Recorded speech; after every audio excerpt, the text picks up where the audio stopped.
राजस्थान में बीजेपी का प्रचार हो रहा है, लेकिन कोई दम नहीं है।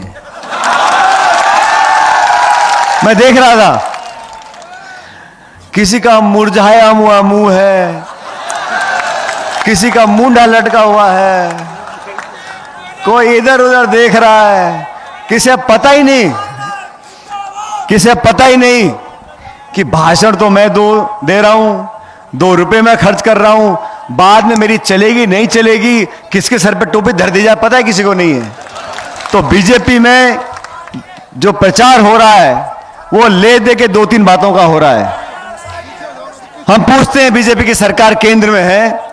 मैंने कई बार सवाल पूछा, मैंने कहा भाई हमारी सरकार केंद्र में थी, मैं सरकार का मंत्री था मनमोहन सिंह जी के साथ, हमने 2-4 काम किए।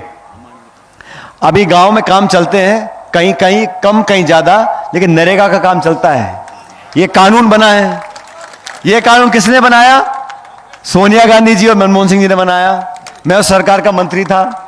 70,000 करोड़ रुपया उस समय बिना मांगे छोटे किसानों का ऋण माफ किया पूरे देश में, मनमोहन सिंह जी ने किया।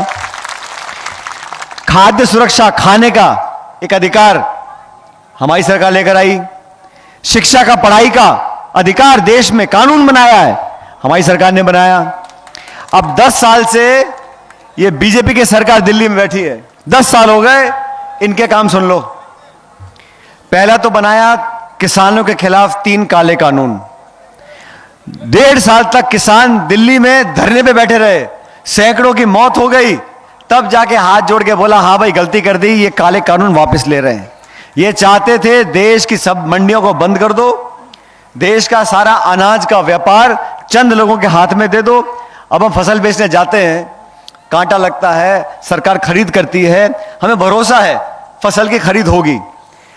अब अगर कोई निजी हाथों में चली गई तो आप जानते हो, जब खरीदेंगे दाना मोटा है, काला पड़ गया, टूट गया, और पूरी व्यवस्था चंद लोगों के हाथ में चली जाएगी, तो आप सोचो 2/3 देश का जो किसान है, जो आबादी किसानी करती है, उनका क्या होता। यह काम बीजेपी ने सरकार दिल्ली में किया। फिर नोटबंदी कर दी, फिर जीएसटी लागू कर दिया, और आज सबसे दुखद बात यह साथियों, इस देश में जो खाई है अमीर और गरीब की, वो इतनी बड़ी हो गई है, चंद लोगों के हाथ में इतनी संपत्ति हो गई है। देश की तमाम, हमारी जो इस देश की धरोहर है, इस देश की संपत्ति आपकी संपत्ति है। हवाई अड्डे, रेलवे लाइन, तेल के खजान, बिजली घर, बंदरगाह, सारे औने पौने दाम में 2-4 लोगों को बेच दिए।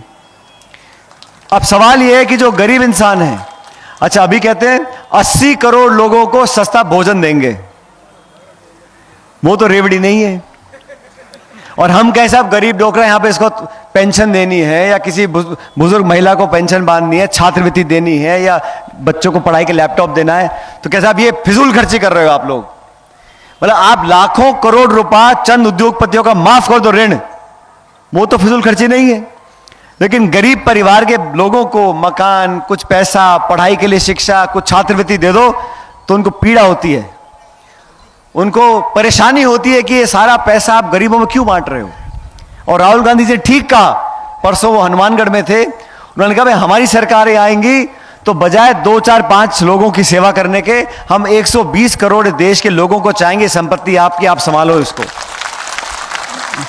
किसानों को आपने वादा किया था कि आमदनी दुगनी कर देंगे। इतने किसान बैठे, मैं आपसे पूछना चाहता हूं, आप में से किसी की आमदनी दुगनी हुई है क्या? अरे दुगनी नहीं तो कोई बात नहीं, लेकिन बीज का, तेल का, पानी का, खाद का क्या दाम है, और खाद मिलती कहीं नहीं, काला बाजारी ऊपर से होती है। तो ये सोच वाली जो पार्टी है, इसका आकलन करना है। एक हमारी पार्टी है, 130 साल पुरानी है। मैं हमेशा कहता हूं, नीति, नियत और नेतृत्व, ये पार्टियों का देख लो, आप समझ जाओगे किस में हमारी भलाई है। 25 तारीख को वोट पड़ेंगे। अच्छा सुरेश जी भी क्या है, थोड़ा घबरा जाते हैं। कहाँ इनका बेटा कहाँ है? यही खड़ा हूं। कहाँ है बेटा इनका? आपका बेटा कहाँ है? कहाँ है सुमित? ये कम घबराता है। सुरेश जी का तो ब्लड प्रेशर ऊपर नीचे, हाफना, ये वो, तो मैंने कहा आप किस लिए घबरा रहे हो? अरे साहब वहां उसकी मीटिंग हो गई नीम का थाना में, वो फलाना बीजेपी का नेता आ गया, वो भाषण दे गया, वो खड़ा हो गया, ये बोल दिया।